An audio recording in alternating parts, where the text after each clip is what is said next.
फार्मामध्ये impurity check करण्यासाठी किंवा asset check करण्यासाठी एक क्रिटिकल इन्स्ट्रुमेंट आहे HPLC. ते आपण बघितलं जाईल. आज आपण जाणून घेऊ त्याच्याच इनलाईन अजून एक इन्स्ट्रुमेंट असतं, त्याला म्हणतात GC. GC म्हणजे गॅस क्रोमॅटोग्राफी. तर GC मध्ये आपलं सॅम्पल इंजेक्ट केल्यानंतर त्या सॅम्पलचा एक गॅसमध्ये रूपांतर केलं जातं आणि तो गॅस थ्रू कॅरियर गॅस म्हणजे हेलियम किंवा नायट्रोजनने स्टेशनरी फेज मधून पास केला जातो.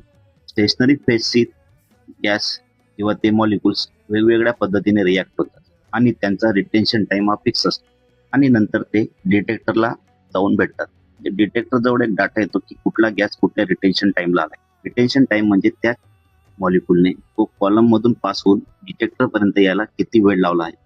डिटेक्टर सर्व सिग्नल गोळा करतो आणि क्रोमॅटोग्राम तयार करतो.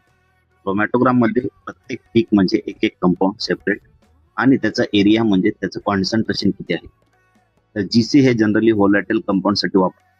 तर अशाच फार्मा रिलेटेड नॉलेजसाठी फॉलो करा आणि तुम्हाला हा व्हिडिओ कसा वाटला ते कमेंटमध्ये नक्की सांगा. धन्यवाद.